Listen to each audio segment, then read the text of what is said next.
Okay, so naglipas na ang 25 minutes.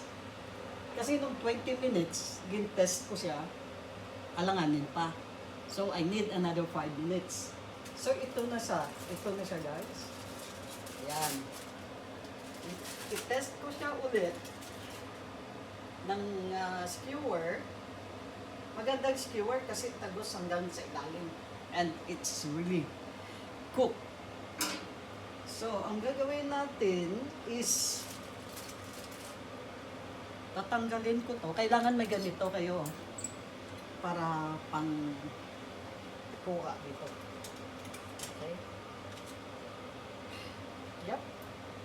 So, yan. Lagay natin dito. Yep. Okay. Okay? Yeah.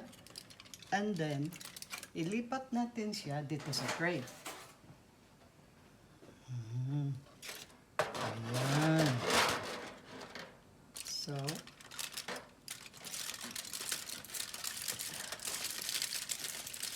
focus, huwag mahulog. Lipat. Bang. Okay? Yan. So, ito steam lang naman to eh. Yan. Ngayon, nagkalat na si Kuyang. Yan. And then, ito ang coriander.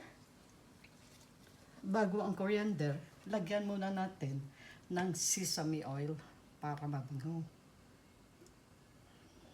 Yan, sesame oil. Parang nakulang ang soy sauce natin. Dagdag ng konting soy sauce para hindi siya masyadong maputla.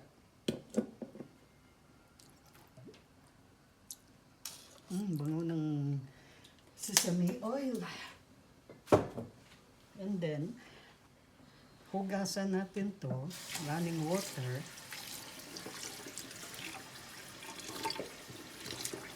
Yan.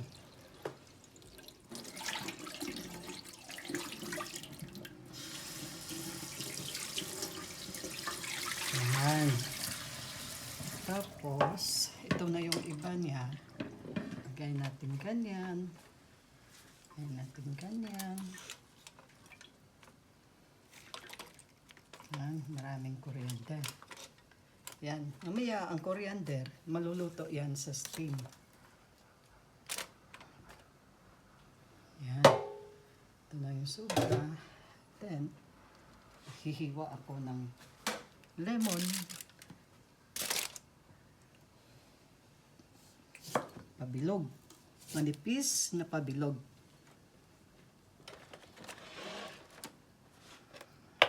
Dito. Yep. Mga, depende. Dalawang lemon siguro, okay na yon. Yan. Yan. Okay, tingnan natin muna sa isa. Lagay. Yan. Ipaikot lang natin. Kulang. Dagdag tayo, isa pa. 1, 2, 3. Alam mo, guys, kung gaano kasarap ang steam barramundi ko. Very simple lang yan pag marinate ko, ang pagluto. Alam mo, pag nasa restaurant to, $85 maybe. Yeah. Kaya hindi ako umorder nito pag kumain kami sa Chinese kasi alam ko magluto nito eh. At I know how to do it. Very simple cooking. Yeah. Yan. That's it. Sarado na.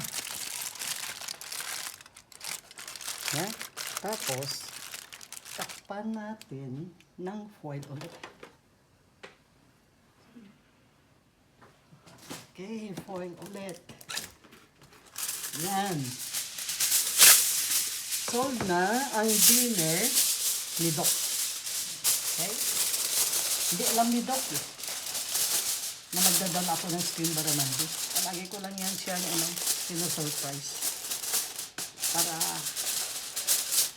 maging happy siya.